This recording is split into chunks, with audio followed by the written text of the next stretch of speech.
Hey guys, how's it going? This is Yatish and you're watching Yatish Tries. So this is a new setup that I'll try from now on. Basically what happened was a friend of mine who is also a YouTuber by the way, and check out his channel, like a link should be here somewhere. Okay. Check out his channel, it's pretty good if you're into finance and stuff. So yeah, he suggested that I should put some regular videos, to keep some consistency, and I was like, he makes a good point. So I borrowed his tripod. Thanks for that again. And I thought I'll just like make a video like every week about whatever stuff I tried that week.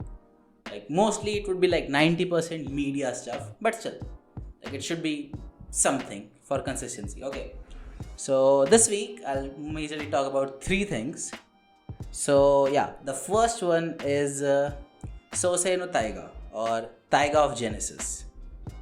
So, Sosai no Taiga is a story of basically like I think he's an anthropologist student, anthropo, whatever the fuck, they study human like culture and stuff. Okay, so he's a student of that, and him and his couple of his friends, they're like outside there.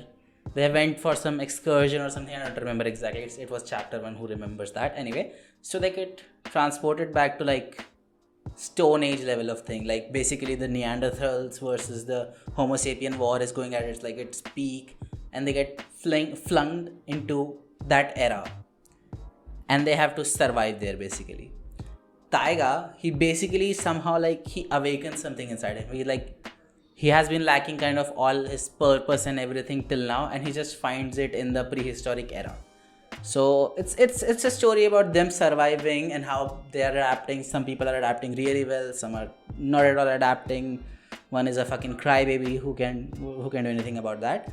So yeah, it's a story about them, and it's honestly pretty interesting. Like I started it like I think last week, like, one evening, and I finished all 70 chapters in 5 hours, roughly that time. I don't think like I'll like continue the series like because it's still ongoing, but as much as I read 70 chapters, I'd give it like a solid 8. The art needs a lot of work, but the story itself is pretty good. Like they sort of explore the human mind in a different way because everyone adapts differently. So that's a story about that.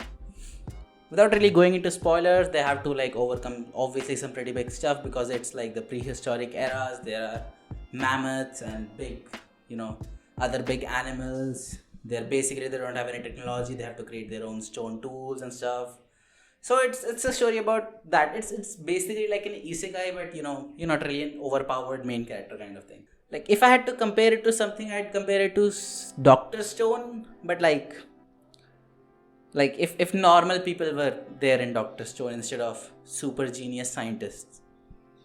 Okay, the second one is A Rare Marriage, How to Grill Our Love. Okay, the name is like bonkers. It's such a weird name, but the story is like unexpectedly good and fluffy. So what happens is a 30-year-old Kenta.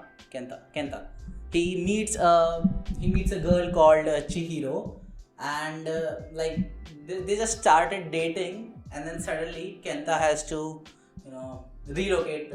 He has to transfer, but because of that transfer, like he cuts off the whatever conversation they were having, but then I don't know why, or it's like it's not properly explained. It's kind of like a spur of the moment kind of thing. Chihiro kind of like proposes to Kenta, and he agrees. So they like without even properly dating, like they had gone on 1 or 2 dates till now, and they just get married. And like you would expect it to like become very sour after that, because they haven't dated and they just directly went to marriage, and like so you'd expect many things to come out of it, like there would be a lot of fights and stuff, but they somehow make it work. It's like so what they do is every weekend, because they are starting in a long distance relationship, basically long distance marriage, so they live in different places, and the Chihiro, the girl, she commutes by train every week, and they spend the weeks together, and and they just cook and like go on dates and stuff, and it's extremely wholesome. It's like it just melts your heart when some cute stuff happens in this. Okay, and there's like lots of food. So like if I had to like describe it in a couple of words, it would exactly be like the title, How to Grill Our Love, because it's food, love, comedy, just lots of cuteness, fluff. That's what it is. And honestly, I'd give it a 10 out of 10. It's like the genre itself is pretty out there, and in this kind of story, I don't think I've really seen anything else exactly like this. So this is like definitely a hidden gem, which I think I'll actually be continuing to read this even after like right now, because I usually just catch up and then after like I'll go back to a manga like a year or so later. But this time I think I'll just keep going at it. I'd give it a 10 on 10 for sure. And the last one, it is a pretty big one. It is like I don't know how many of you follow DC, but like basically Zack Snyder, he made a Justice League version, like he made a Justice League movie, right? And its movie also came out, like Snyder Cut and all of that. Okay, so basically it's based in that universe. If you saw the last Suicide Squad, there's two Suicide Squads, the Suicide Squad and just Suicide Squad. So it's just Suicide Squad, I think.